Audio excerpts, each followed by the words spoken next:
Hey folks, today we're going to take a look at a game that is currently seeking funding on Kickstarter. That game is called Set a Watch, and it's from Rock Manor Games. If you're interested in what you see after watching the rest of this preview video, I encourage you to go to the official Kickstarter project page. You can do that by following the link in the top corner of your screen, as well as down in the description section underneath this video.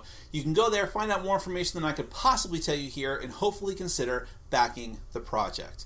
Now, Set a Watch is a cooperative fantasy-based game where you and the other players are trying to prevent the resummoning of these incredibly evil, powerful creatures called the Unhallowed, which are like a step above the normal type of monsters you see in a fantasy setting. You've already sealed them once, but now some evil cultists are trying to bring them back, so it's you trudging out again to finish what you started again, and you have to go to 9 different locations, wipe out the normal creatures there, but also prevent, or if you can't really prevent them, but when the Unhallowed come out, take care of them one by one and reseal them away before things escalate and get too out of hands. But while you're doing this, and the unique element of the game is that you have to have a camp, right? So your adventurers, you have to go out and you have to set a base camp, and one adventurer, and therefore one player, has to stay behind and tend to the camp, keep the fire going for protection purposes, and also try to help out the people who are on watch, hence the name of the game, who are actually fighting the monsters. And so, but you're doing very important things behind the scenes. Now that sounds, way more complicated than what it actually is, because it's actually very intuitive how it works in the game. So in order to get that across to you, let me go ahead and give you a look at how the game plays with a prototype version of the game. So do bear in mind that what you see here may change in the final version, although I think it's pretty close to what the final version will be. But that is why you should go to the Kickstarter page to find out more information. And then in any event, we will come back and discuss it further.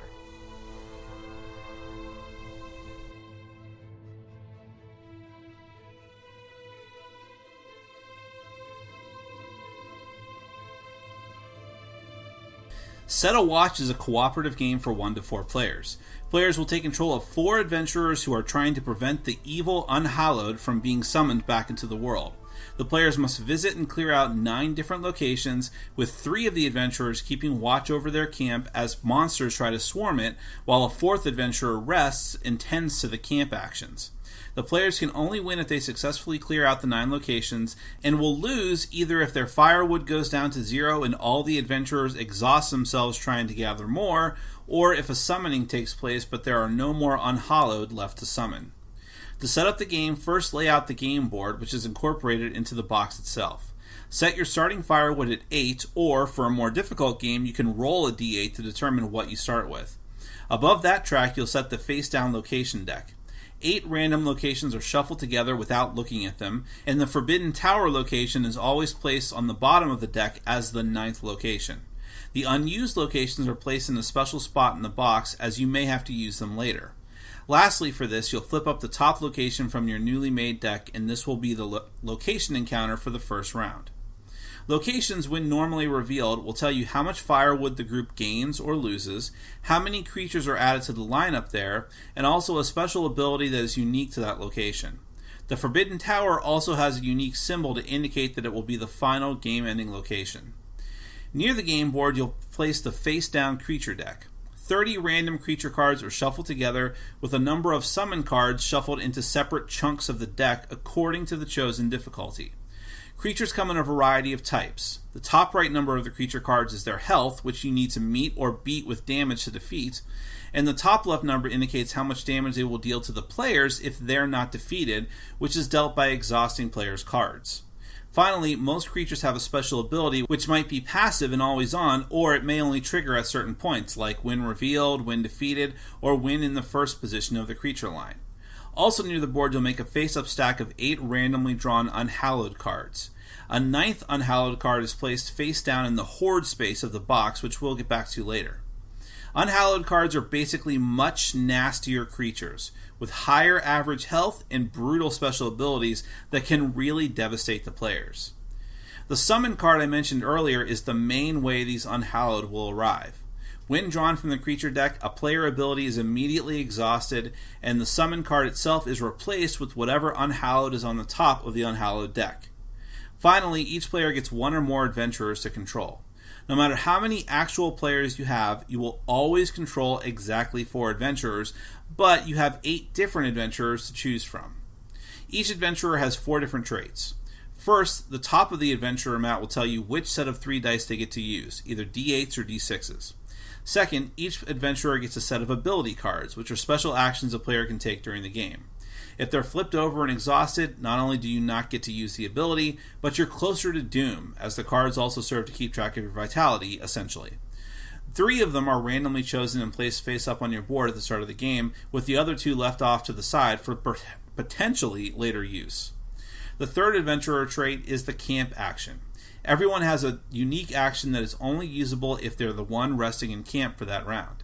Speaking of that, everyone has a token they use to keep track of the first time and the second time that they rest in camp. By the end of the game, all 4 adventurers must have rested in camp twice. In the 9th and final round, it is optional whether one person rests or not. The last trait of the adventurers is their range. If they only have melee attacks, they can only attack the first position creature in a creature lineup. If they have a ranged attack, they can either target the first or second creature. All players will roll their 3 dice to kick off each new round and decide who will rest at camp and who will go out on watch. The rest of the round takes place in phases. The first phase is the camp phase. Whoever decides to rest for the round will automatically refresh an exhausted ability card, if any. Then they use their dice on camp actions. An adventurer can always use their unique camp action, but this still requires expending 1 die, and it can only be used once per round.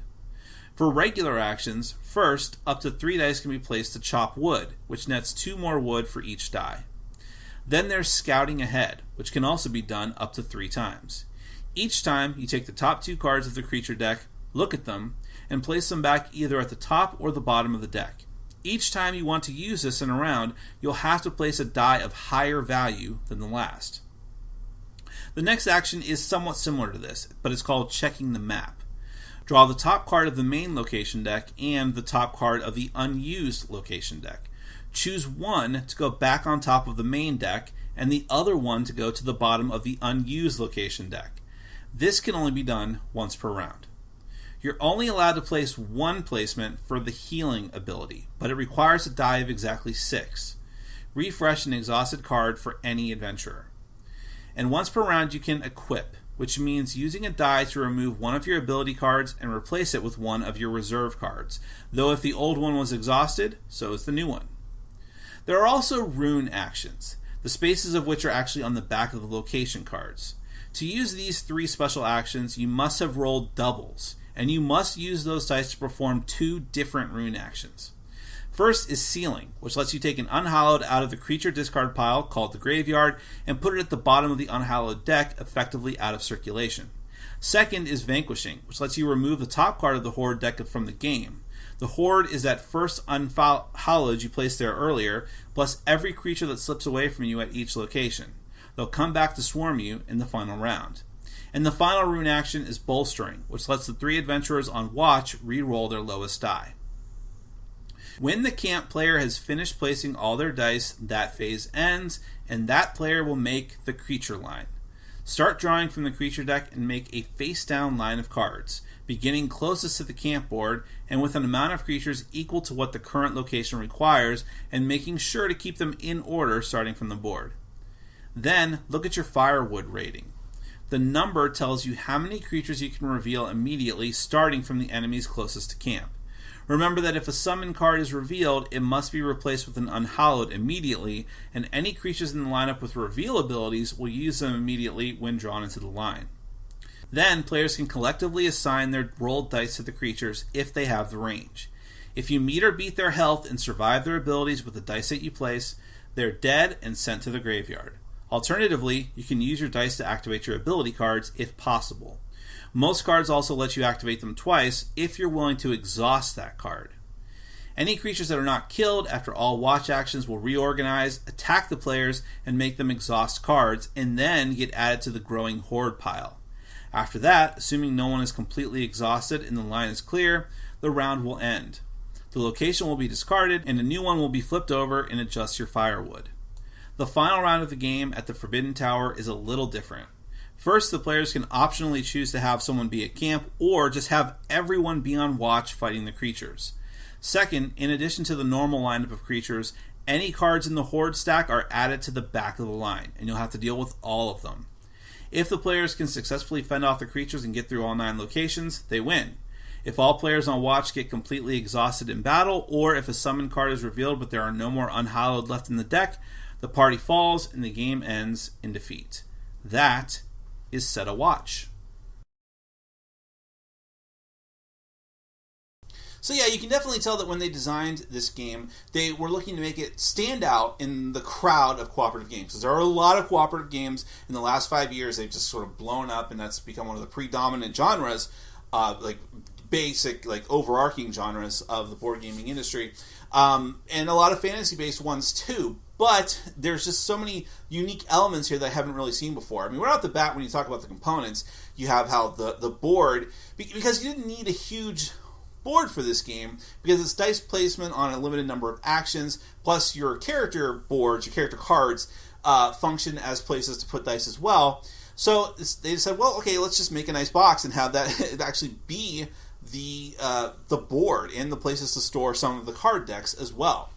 And it'll be interesting to see how that plays out in the final version too. So there's that element to it.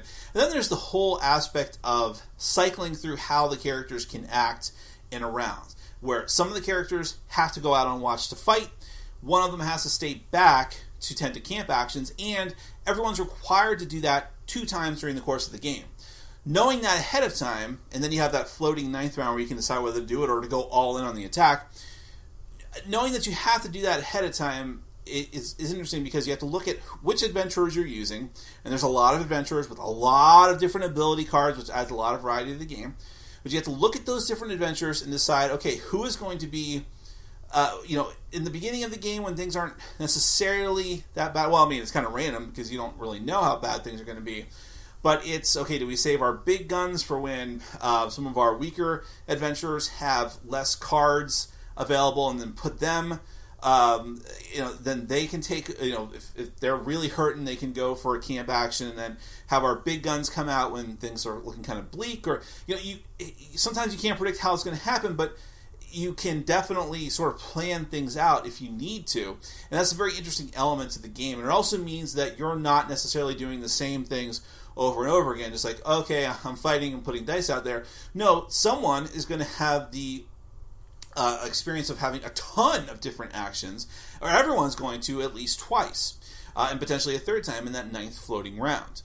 There's also, speaking of variety, tons of different monsters and unhallowed that come out, each with their own unique sets of abilities.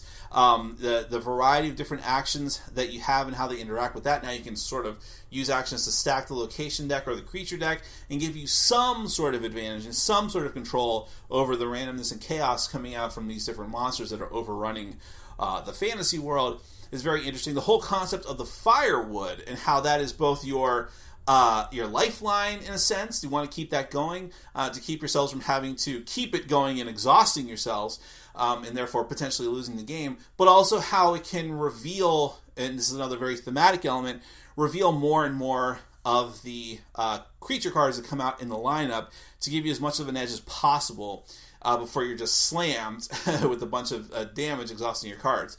And then, okay, you don't have a great round, you take damage, but not only that, the creatures that escape or get past you join the growing horde, which is just this thing hanging over you that you're eventually going to have to deal with. All of these are very interesting and unique things that a lot of other cooperative games just haven't really done. You add dice placement, which is usually a Eurogame mechanism, to this plethora of different adventurous abilities and the unique Set a Watch, hence the name of the game again, element to it. And it's just an experience you're not going to find a lot of out there. But you don't have to take my word for any of this if this sounds like it appeals to you. If you like the genre, if you like the unique elements to it, if it seems like nothing else you've seen before, or you know someone who would like this, go to the official Kickstarter project page and find out more information than I could possibly tell you here. You can do that by following the link in the top corner of your screen, as well as down in the description section underneath this video. That is Set a Watch from Rock Manor Games. Thank you so much for watching, and as always, for supporting our sponsors. Take care.